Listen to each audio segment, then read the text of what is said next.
Hey, Aquarius. This is Joy with Joy to the World, ready to take to peek into the energy around you guys and see what's going on as it has been happening with all the other readings. While I'm cleaning up the previous decks and getting them freshened and shuffled, new cards are forcing their way out as if you guys are ready to speak right now, right here today. So the ones that were already jumping, we've got them out here. If we need to bring and pull out more, we definitely will. We've got some that are still under wraps, and we'll see what that's about as we go along. Now, you were telling me that you are ready to bring in change. You said change has got to happen. It is time now. And not just change for yourself and of yourself, but change in this world around us. And you're ready to be a part of that. In a previous reading, you guys called in your own tower moment. And it's about why keep doing things as the way they are, but as if that's the only way. If we know better, do better. If it's not going to shortchange us in the growth and development of humanity and in our wisdom and in our practice, then why add in the superfluous? Why fluff up something that doesn't need to be taken in that manner? So 2 cards. First of all, crowning the spread, we have number 28. We have victory. We have the laurel wreath going on here, and you're letting me know it's also standing as a symbol. It's calling for peace.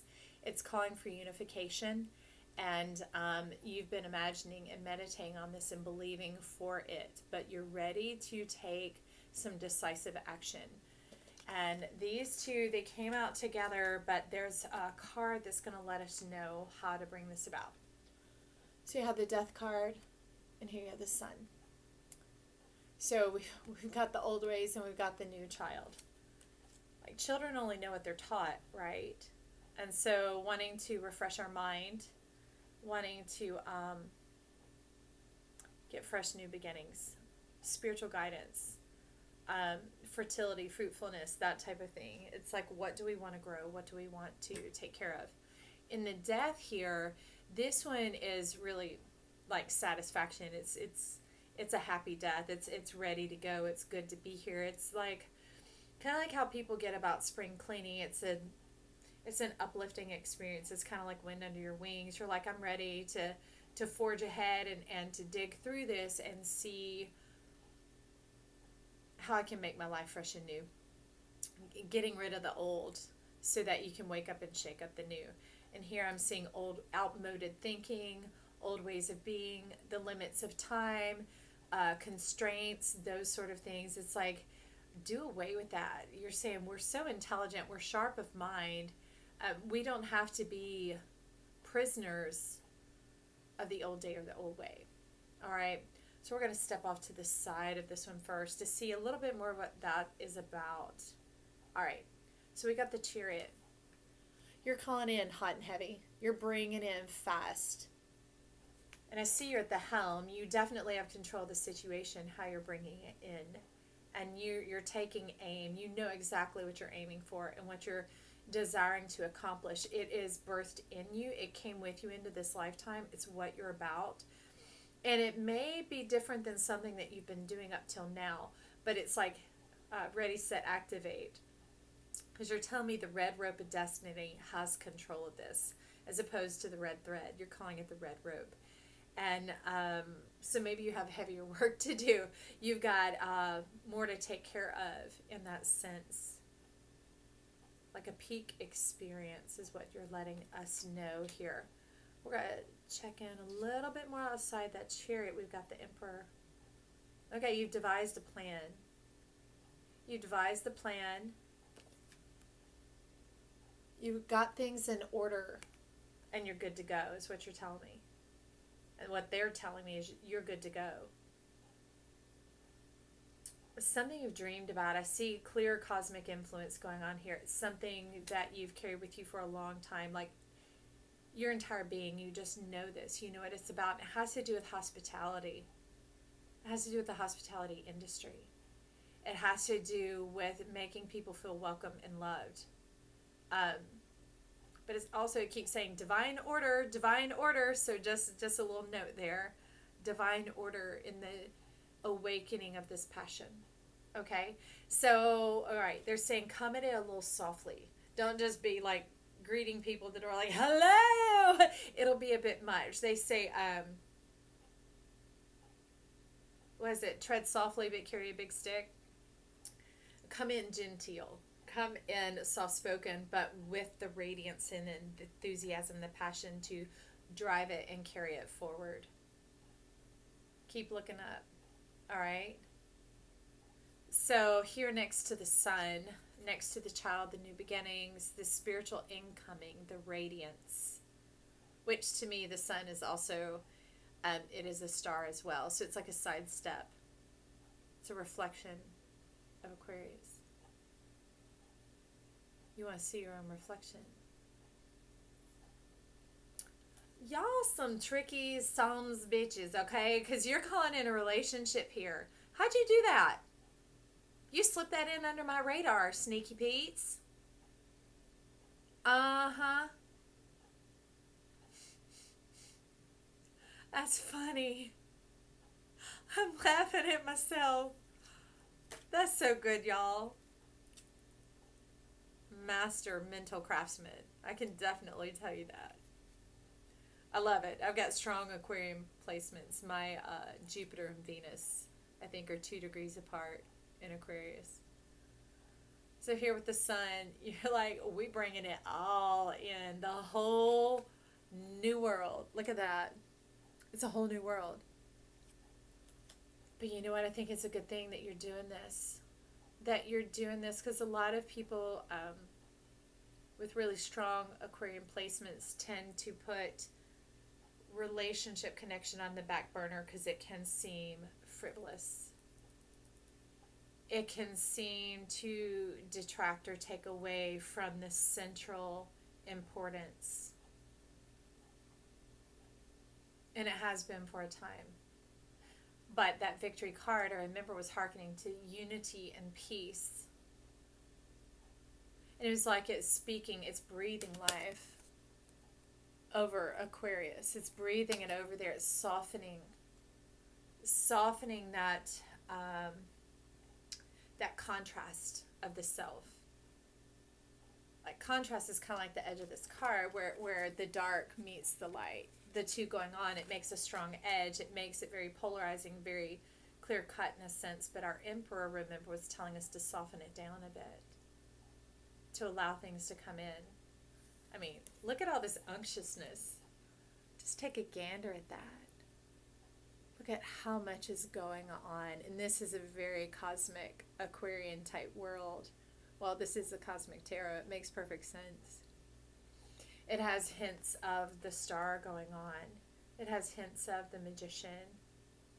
But I love that the way she's playing in the center is carrying the nature of the Fool. She has a shepherd's staff above her head and is springing forth the magical Milky Way. Awakening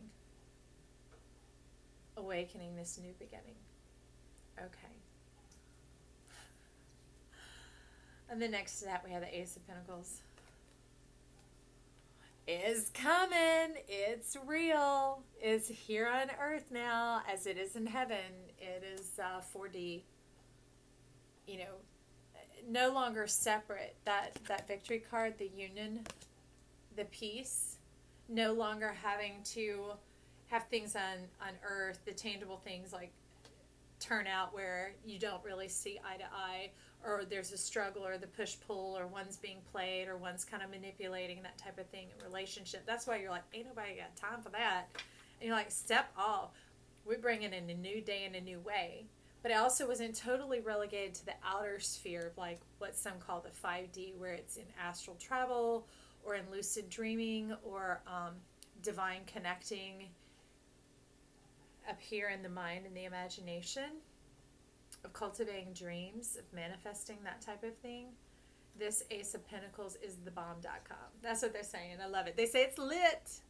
It is lit. Happy birthday to us. Look at those million billion candles all surrounding that pinnacle. All of life is celebrating in the glory of this new day, this new way of yourself, of Aquarius, ready to call in this victory of this divine relationship, of being on point with life, being that that living dynamic of two divine beings who are 4D seeing eye to eye. You mean living and walking the dream, you know, the tangible essence of the 3, and the imagination, the activation, the possibility of the 5, the limitlessness coming down and living as one. That's why I call it 4D. First of all, my guides and spirit told me to, and that's the way it's been. But they're like, it's time to wake it up here on Earth, Joy, and let others know that 4D is the way to be living, because 4 is balanced, it's stable, and that's powerful for light and energy and chakra and exchange and transformations, that type of thing. Is it also gives tremendous amount of clarity and can allow the mind to get on the same page with yourself and allow you to get on the same page with yourself. No more devil's advocate, no more having to push and exert yourself to bring things in, but it's this harmonious state of being. It's just like when we wake up in the morning, the birds are singing. Who told them to do that? She's saying, I did. It's that type of thing. And heaven and nature sing. Being on the same page with life. And it's time. Down here beneath this card that we're about to peek at, these came in hot and heavy face up. I wasn't even planning on using this deck, and it demanded to be seen. Can you see why? It's we've got a reiteration of victory going on over here. Okay, coming and going. Because see, here it's facing us, right? Coming in. But also moving into the future, moving forward. You had this celebration, this freedom, this open heart that it finally feels right because it is right. It is the 4D. No more having to be separated from yourself. Part 1, divine connection. Therefore, getting to be in cohorts with another divine being who's living 4D. Ready and rearing to go. And it's like we get to see it from all sides because the sun is showing the same thing. Huh. Look at that, arms up. Ready and rearing. Look at this. Sorry. I get wooed in and woozy by these sometimes because I'm traveling on your energy, on the connection of the collective of who's tuning in and who will be tuning in. We're all here riding this plasmatic type wave of the cosmos. Look at these. All of y'all got your arms up in the air, ready to receive. She's bringing this in, calling for this delicious, rewarding, tasty, abundant life. Let's see what brings it all together.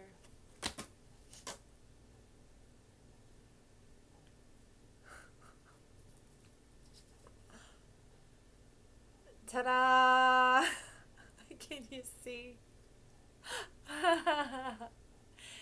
And in this deck, to me, the 9 of Cups is the Lover's card. Can you see why? You see the sun up at the top. See, to me, these are mead. It's a fermented beverage. You know, something that gets fine with time. That's made from honey, made from nectar, made from the sweetness of life. It is like if you smush these two cards together, like if you put them in stereo, that is what you would get. Look at that. You saying, yeah, you get divine connection. I'm like, yeah, well, since the Milky Way called it all on in. Cosmic selves, that's fantastic. But when your throats are open, when you can open your throat to another, when you can expose yourself like that, you are vitally safe. It is a respect and enduring love. It is honoring of oneself as well as another. It has integrity. It has, you're telling me it's got backbone. I love that. It's got bones. Ooh, and over here on the bottom of the deck, we have Door to Spirit.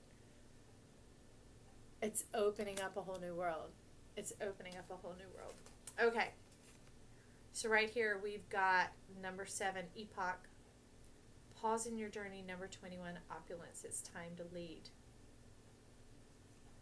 All right, so it's showing me that this is the ending, like a definitive ending to that old way of thinking of the contrast, the extreme contrast, that harsh edge of everything so clear cut, and because I see it this way and that's how it is, that type of thing. But we've already seen that energy's here.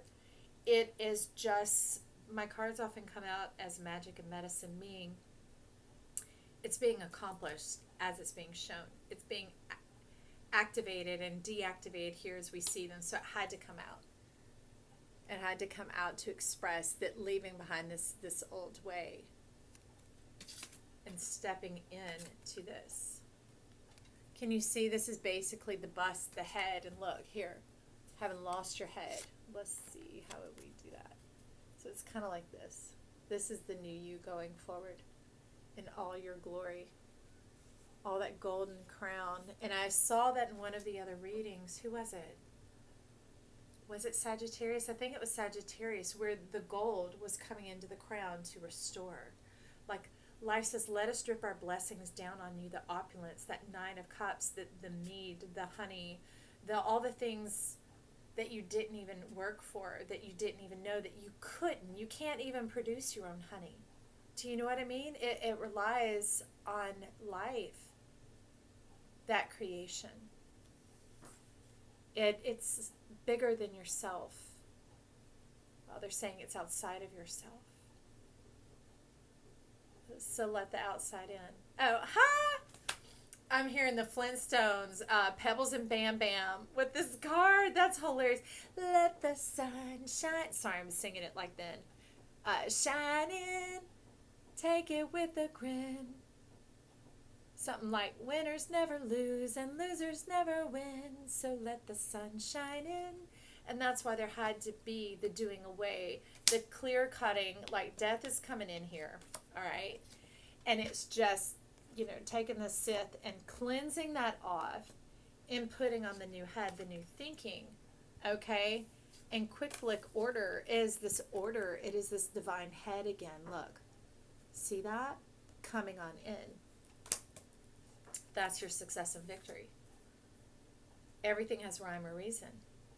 So my encouragement would be to allow this beautiful magnificence. Life is its own force. That mead, that honey, it said it's something outside of yourself that you can't do. Let life in your door.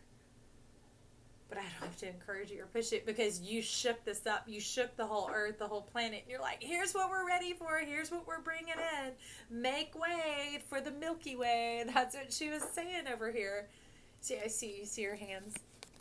She's the cosmic Milky Way, stirring up all possibility and bringing it to you here, 4D, live and in color, where you can taste it, touch it, feel it, smell it, hug it, pet it, and call it George.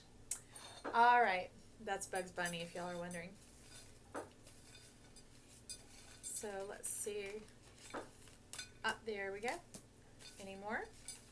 These are my tea oracle cards. I love them. I don't have a mug big enough to spin in. I got this old bowl going on here. Is that it? Whoops. Okay, here we go.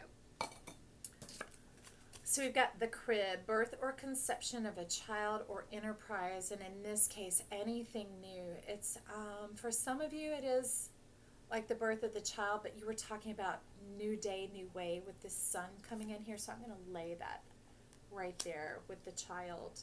And then we have the bowl, plenty of material things. And in it's not just the goods, but again, the goods, the real good life, the life that you believe in. So like that Ace of Pentacles, it being real, it being 4D, the touch it, taste it, feel it, smell it, hug it, right? Okay. And just because these were like, put us out there, we want to speak, let's see. I know I thought we were through. And they reminded me, okay. We need one more. There you are. So see what we've got for Aquarius.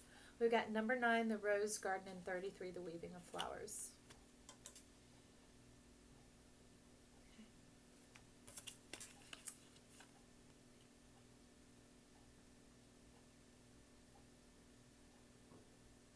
Okay. So when it's talking about let nature do what it does, it's talking about your human nature. Okay?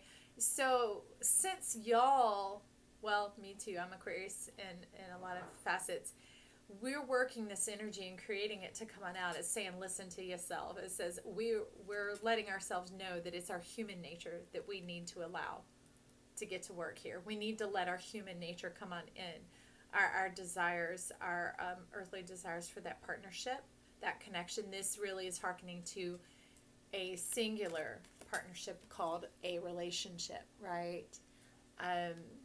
Intimate, your lover, your mate, your best friend, the one who gets you and you get them. It has to go both ways. Not just someone who gets you, but someone who lets you get them. It's that full-on connection, that the twinkle in the eye, you know, the star that's alive.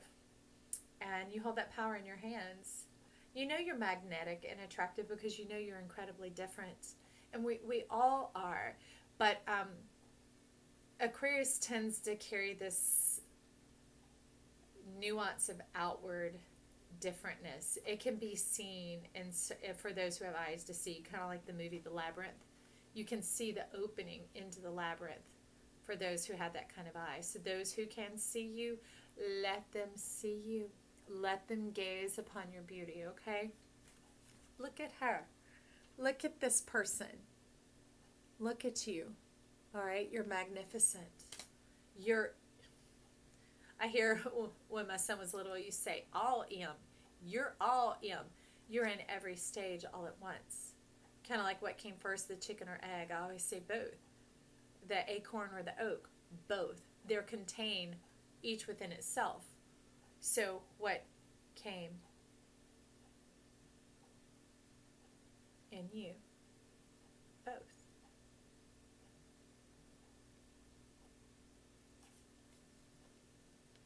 Deep. All right. Then we have the waving of flowers. This one's funny. This one has so many languages that it speaks, but this time it's telling me, you better put your seatbelt on. Look at her. She's fastening her flower seatbelt here. This is her earthly self, right? And that's what's going over here with the Ace of Pentacles in the 4D. Because this one, in the book, they talk about the profusion of petals coming down and then working with that down here on Earth. You've done the work. They're telling me it's all coming together. Put your seatbelt on. And be prepared, because like she has this shawl, this wrap about her shoulders. It says, be prepared of where it's going to go from here. Come prepared. Don't be like, oh, wait. Hold on just a second. I need to go back and grab this or do this one more thing. Or hang on, wait, just one more time. No, Hello, arms open wide. Look, you're ready. You've called this in. So they say, get ready. All right, buckle up. Buckle up, buttercup. It is time. I love it. That's fantastic. All right, Aquarius, it's been good having this time with you. Seeing us shake up these energies and bringing in this message is fantastic. Powerful message. This 4D divine relationship. Honeycup, buttercup, all your delicious, beautiful, amazing, magnetic, masterful self. Deep breath. Here we go. Okay, Aquarius, this is Joy saying bye for now.